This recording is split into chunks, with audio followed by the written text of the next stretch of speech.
gagawa ng gulay. Kulang lang. Ayun ang sahog. Sito, okra, tsaka talong, malunggay, kalabasa. Para malasa yung gulay, gisa natin ng kaunti yung bawang. Yan. Ito ay kunting-kunting mantika lang. Ito ay very healthy na gulay. Para malalasahan, ang bawang, masarap ang lasa nito pag medyo brown-brown siya. Yan, tapos, yan, iigisa natin ng kaunti para hindi malangsa sa gulay. Kasi pag idirekta mo yan, malangsa ang hipon. Kailangan kunting gisa-gisa.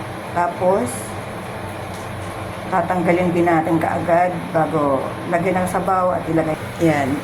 Brown-brown na ang ating bawang. Ayun. High fire. Igisa natin ng kaunti yung hipon para hindi siya malangsa. Kunting-kunti lang. Na medyo light light red lang siya. Light orange pala. Orange na siya, di ba? High fire. Then, tanggalin na natin ang hipon.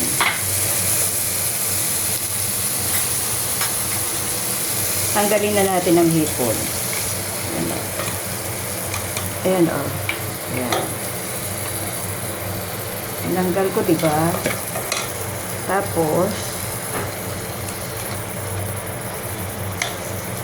para may lasa siya, pampalasa lang yan.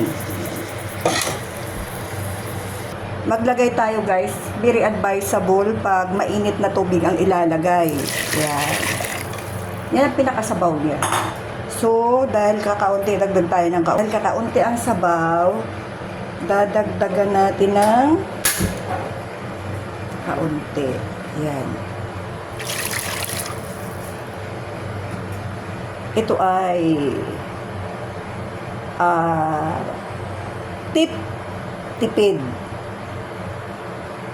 Ayan, di ba? Pakuluin muna natin. Ngayon, titimplahan ko yan ng kunting salt, tsaka kunting pepper. Bahala kayo kung anong gusto nyo. Kung walang paminta, sa akin ayaw ko nang may paminta. Ito guys, very healthy para dun sa gustong tumagal ang buhay. Kung ayaw nyong mamatay ng maga, very healthy ito. Walang no preservative added or walang mga kung ano-ano kundi salt lang at saka yung hipon. Then, hayaan mo lang muna siyang kumulo ng medyo kaunti. Tapos, uunahin natin ang kalabasa. Kasi ito ang pinakamatagal maluto. Pero, huwag naman patagalin masyado bago ilagay yung ibang gulay. Yan. So, hayaan muna natin siyang lumambot ng kaunti. Then, ilagay na natin yung talong at saka okra at saka sitaw. Ang pagluluto guys ng gulay, huwag mong hihinaan. Kailangan medyo high fire siya ng kaunti para hindi malamog ang gulay.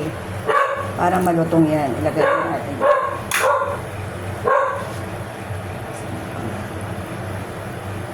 Yan, di ba? Ilagay na natin. Yan. Ito, walang preservative added ito. Talagang normal na lasa. Very healthy sa mga may edad-edad. Yan. So, i-boil natin siya ng mga, sabihin natin mga 5 minutes lang. 5 minutes lang. Then, yan. Ang technique kasi guys sa pagluluto ng gulay para hindi siya lamog, kailangan high fire.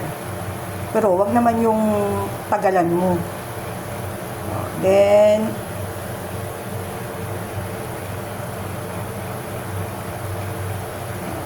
yan. Tapos, ilagay na natin yung malunggay. Yan. Lagay na natin yung malunggay. Yan. Na masyadong malanta. Ilagay na natin yung hipon. Oh, yan. Then, yan ang sinasabing bulang lang.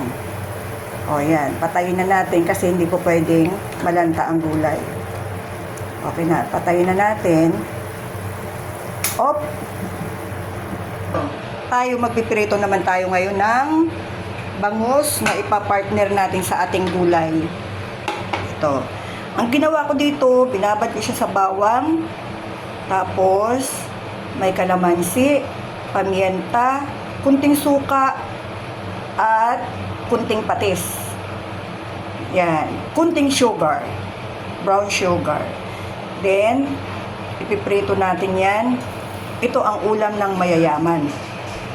Ito lang ang match ng aming gulay. Ayan, o. Pritong bangus. Prito tayo ng bangus.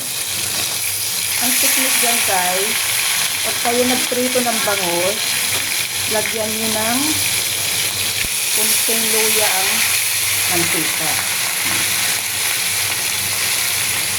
Ito ang aming tanghalian. Gulay at pritong baing na bangus.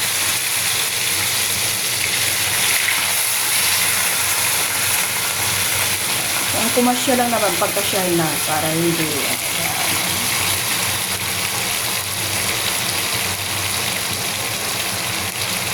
Sarap. Yan ang ating pritong bangus.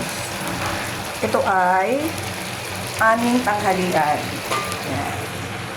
Kung gusto nyo yumaman, ito ay tips para sa mga gustong yumaman. Hindi kasi mayaman, lagi na lang baboy, laging baka, laging manok, hindi po. Saka lang kumain ng masarap pag may handaan.